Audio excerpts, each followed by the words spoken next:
Well, during my many years, happy years working at Wimbledon, I never thought that one day I would be standing in for Federer, Nadal and Djokovic with a cancelled Wimbledon. In fact, it's not the first time that Wimbledon has been cancelled. There are 10 occasions in the past. The first 4 were in the First World War and the other 6 were in the Second World War. But of course it's a huge disappointment to the 500,000 people who come to Wimbledon every year. That's about 40,000 a day, and to the 160 countries to which Wimbledon goes on television around the world. And of course it's a big disappointment to the players themselves. They come to Wimbledon not only to chase the prize money, which happens to have trebled in the last 10 years. It used to be in the region of 13 million, now it's just about touching 40 million last year. They're disappointed because to win Wimbledon is massive in prestige. It leads to a huge number of endorsements, and it's a lifetime experience for them. And of course many of the players that come to Wimbledon are just young kids of 17, 18, 19 years of age playing their first Wimbledon and coming to Britain sometimes for the first time. And it used to amuse me that when they checked in to our players' desk on arrival, the first thing that they used to ask was, what's in the goodies bag? And we had developed over the years a sort of goodies bag, and each player used to get a free Wimbledon cap with the logo on, a t-shirt. They would get at the Wimbledon Annual, which was a book of the previous year's tournament with pictures, and they get the DVD film of last year's Wimbledon. So they loved all those little things, despite the fact that they were going to walk away, even though they lost in the first round last year, with a cheque for about £40,000. But Wimbledon is quintessentially English. It's a great thing to see the gates open. There's a certain mystique about Wimbledon. The gates open just once a year. That crowd comes rushing in to get the best seats on the outside courts and to find their centre court seats. And there's nothing that can prepare you for that first day at Wimbledon. No matter how much work you do the year round, there's always something that you didn't anticipate that goes wrong on the first day. Keys get lost, keys obviously to lose, to important rooms and things. You think you've got it all open, you think it's all right the night before, and life just doesn't work like that. I remember we spent painstaking hours getting all the restaurants and hospitality suites ready in the new #1 court years ago, and I came in on the morning of the event and walked around some of these suites which were going to go to companies like Coca-Cola and IBM, and what I looked around was a blank space in a lot of the walls. And what I found was that the Rolex clocks had all been stolen in the night, or many of them, about half a dozen or so. And Rolex were very generous. They used to give us about 30 clocks for a stadium. And so we had to get onto Rolex's company in England, and they very quickly, within 24 hours, came up with new clocks. But those are things that you just can't anticipate. When televisions first started having a zapper instead of an on-off switch, people used to take the zappers thinking that they took it home just like the clocks, that they would work in their own homes. Well, when you've got 1,000 people preparing for Wimbledon the week before, if you're walking around in a blue overall, no one's going to question what you're doing a lot of the time. So these are little sort of quirky things that happen to keep you on your guard the whole time. Now, Wimbledon goes to about 160 countries in the world. The biggest contract we had for years was the one with American TV, with NBC, and that's the first reason why Wimbledon went to be played on a Sunday. That the American TV networks offered a lot more money if we could have the 2 finals stretched over the 2 days, the Saturday and the Sunday. And NBC used to come and about a week before Wimbledon, and they were fascinated not just by the tennis, but the sort of attention to detail of Wimbledon, the minute detail that we go into in getting all the preparations ready. And I remember we used to employ at Wimbledon a French polisher, and he would come and polish the doors to the clubhouse, the Orient Club. Now those are the doors through which the royalty and royal box guests would walk. And they used to like to get up very close with their camera and take a photo of this guy working and a film of him working, and they'd ask him, well, how long is it going to take you to French polish those doors? And he would reply, well, it'll take me about 3 to 4 days. They were absolutely amazed that somebody could take that amount of time polishing doors. They were also fascinated by the fact that we had a resident hawk at Wimbledon. Now the hawk used to be used to frighten away the pigeons on central number 1 court. They asked me if they could see the hawk. So what we used to do was the hawk would arrive in a truck each day, which was sealed. And of course, being typical photographers, they had their cameras way up close to the truck. And the keeper came out. He opened the doors of the truck, and this massive hawk came out with a huge crooked beak and sort of looked at them with its wings fluttering. And I've never seen photographers run so fast in my life in the other direction. So those are sort of the quirky things that TV networks liked. Of course, the advent of satellite TV and cable TV in the late 1980s was an absolute financial bonanza to Wimbledon. For the first time, you had competition in territories. Historically, television used to go to the national broadcaster, and you had very little leverage on him to increase your television rights. Suddenly, in Europe and other places around the world, there was competition. Networks like Sky and ESPN and a home box office in the States were setting up, and they immediately gave a lot of incentive to Wimbledon to increase its income. Big example was in Germany, when the Graf and Becker were winning Wimbledon. We had 2 private TV stations bidding outrageous sums of money. We kept wanting to accept their offer.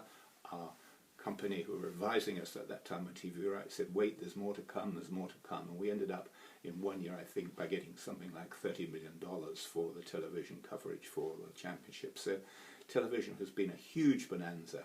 Wimbledon was also one of the first tournaments in the world to have split TV rights. Today it's quite normal to have football on some games on one channel, some on another. But Wimbledon, we were one of the first to split the rights, and in Japan in about 1990 we did a deal with one TV station who would take the singles of Wimbledon. That was the main television station, NHK, in Japan, and another station would take the doubles of Wimbledon, and both lived side by side, and that model was followed a lot in other countries, with some people buying the satellite rights, later the mobile rights, the internet rights, things like that. So television has been a huge source of income. The next source of income was, of course, our official companies. We need a lot of expertise at Wimbledon, big companies like IBM on the computer side, Rolex providing clocks and the timing system, Robinson's Barley Water drinks, Evian mineral water, Ralph Lauren the uniforms. I remember very clearly the uniforms at Wimbledon were heavily criticised for being rather dowdy and old-fashioned, and so we approached the Ralph Lauren company.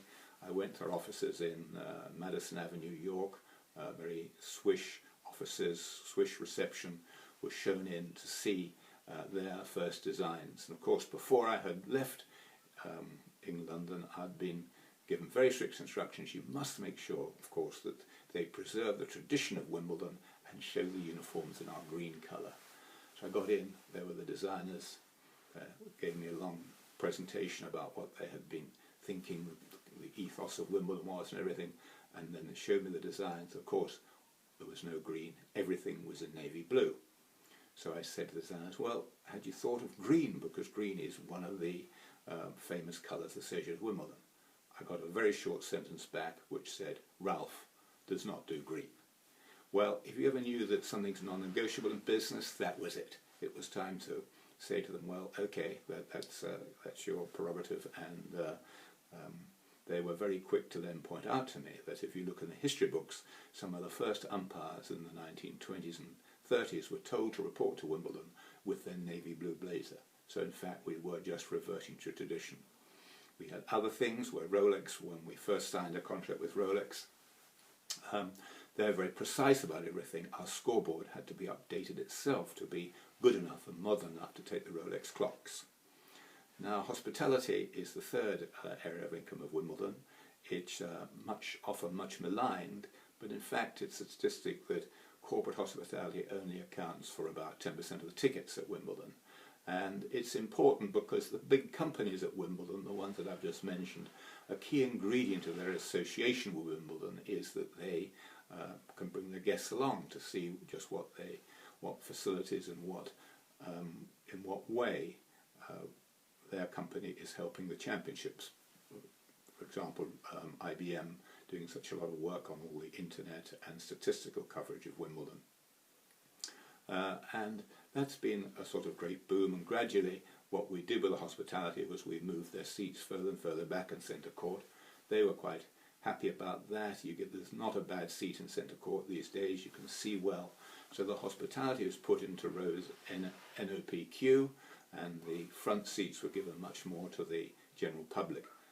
But of course it's difficult at Wimbledon to sit in your seat from 1 o'clock in the afternoon till 7, 8 o'clock at night solidly. So people like to walk around to the restaurants and shop and do all those different things. So the fourth area of income was the merchandising. That's the shops at Wimbledon, hugely popular, developed over the years to standards which are close to any department store. And they used to take about £1 million a day at Wimbledon. The most popular product was the Wimbledon towel, which you saw on television. Now it's a fact that during the tournament we used to lose, mislaid, shrinkage they call it in the building trade, about 4,000 towels championships. And that was the players would take them, throw them to when they won a match, they'd throw them to the crowd in ecstasy that they'd won their match, and various ways that we used to lose them. So one year we had the idea that what we'd do for the players was we'd give them each a complimentary towel, a little welcome to Wimbledon in a locker when they arrived, and that was about 500 towels we put out like that. What happened at the end of the year, when we added up how many towels we'd lost, we not only lost 4,000, we'd lost 4,500.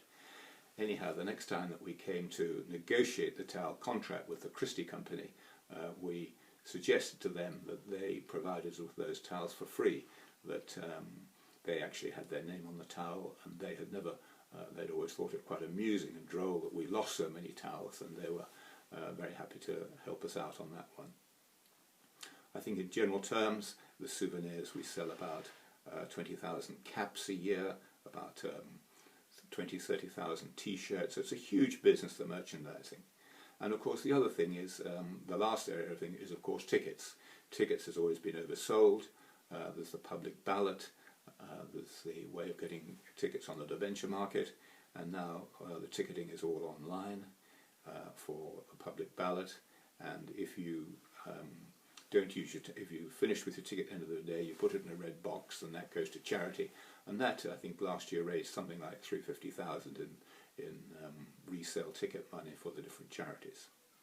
Now, if you're watching on television this year, you might just see the Wimbledon film, and that is a rerun of the film made by Universal Studios in 2002, starring Paul Bettany, who was famous for his role in Master and Commander, and some other notable films, Kirsten Dunst. It was a big movie at the time, and we were slightly cautious about having a film made at Wimbledon. They came with a good pedigree. It was to be made by Working Title. It was going to be the same crew that had made Four Weddings and a Funeral and Notting Hill, and so we decided, slightly reluctantly at first, to have the Wimbledon film made. It was going to take 6 weeks filming on our grounds. Our staff and grounds were already fairly tired after Wimbledon, and it was a sweltering hot summer. And when I first met the director and said, "Well, are you sort of interested in tennis? Do you know a lot about tennis?" He said, "Well, I don't know anything about tennis," he said, but he said, "I've never read Shakespeare, and I got Best Director award for Richard III." So we made a good start on that, and we always said, well, we're very worried that you have a lot of extras and people milling around the grounds we can't control. Well, they said we won't be having many extras because we have something rather special about that, and which we can't tell you how we'll handle it, but near the time we will. What they did was to create the crowd at Wimbledon. They brought about 5,000 to 6,000 inflatable dummies, which they were going to use for the crowd. And these arrived, were inflated, and the production company spent a lot of time going to the various charity shops in the area and dressed up the dummies in the clothing, and we put on number 2 court, and they looked so realistic that a lot of passers-by in the daytime stopped at our gates and said, "Oh, we can see a big crowd at Wimbledon and a lot of people there. I wonder, could we buy some tickets for that?" So we had to say, well, it's just actually making a film. And of course, because it was such a hot summer, the grass started to get very dry and brown. And the film company had actually paid us a seven-figure sum for the rights to film at Wimbledon. So were rightly critical to me if anything went wrong. And if they got a brown patch on the courts when they were filming, it didn't look good. So I would get on to our head groundsman and see if he could do anything. And of course, what we did was just put some grass clippings down. Well, that was all right up to a time until we moved on to centre court and had the filming on centre court for about 7 days. Then some little brown patches started to appear, and that was at night Mr. Fox was coming onto centre court and leaving his calling card. So the production manager of the film came and complained to me rather bitterly about that. This was to be sort of the most important scenes in the thing, and what were we going to do about this? We could only go on so long putting grass clippings over these things. So what we did in the end, I found out, was we got our security guard and some dogs to be patrolling the centre court at night, and we had sort of evening coverage of centre court with guard dogs for about 6-7 days, and we got the bill at the end of that, which was a fairly hefty 4-figure sum, but not a lot in comparison to what they were actually paying us in totality. I think also over this year you'll see the BBC. They will be doing something in Wimbledon, a lot of reruns of famous matches and things. Wimbledon itself is running a little campaign this year called Wimbledon Recreated, which is really to encourage people to make their own Wimbledons in their gardens at home by marking out a line, putting up a net, the kids play tennis and all the fun of that, I think. And the good news is this year at Wimbledon there'll be plenty of strawberries in the shops, because Wimbledon used to consume about 200,000 portions of strawberries. Interesting fact, strawberries cost £2.10 a punnet, and the price has not changed for the last 10 years. Wimbledon has been subsidising those in order to get not to get negative publicity about the high prices. So there'll be plenty of strawberries in the shops to have while you're watching Wimbledon, and you can have cream or ice cream with it. And a last little story I remember about ice cream was when Nadal won his first Wimbledon. He was sitting in the locker room afterwards with his uncle, who was his coach, and our chief executive, Ian Rich at the time, went down to see him and said, "Congratulations, you've won your first Wimbledon, Rafa, that's absolutely fantastic. Anything I can do for you?" And so you expect him to say, "Well, I'd be grateful if you could just tell me what I want to do in the various interviews." He just said, "Oh, we like, please, an ice cream." So that was sort of put it in perspective. You win Wimbledon, you win the trophy, you win all that money and everything like that. You have to get interviews around the world, but what he really wanted then, after winning his Wimbledon, was just he and his uncle to sit quietly in the dressing room and have an ice cream together. Well, that's just a few of my reminiscences over Wimbledon. I hope that despite Wimbledon being cancelled this year, that there'll be some good things to see on the television and some good memories to recreate of this really fantastic event. Thank you for listening to me.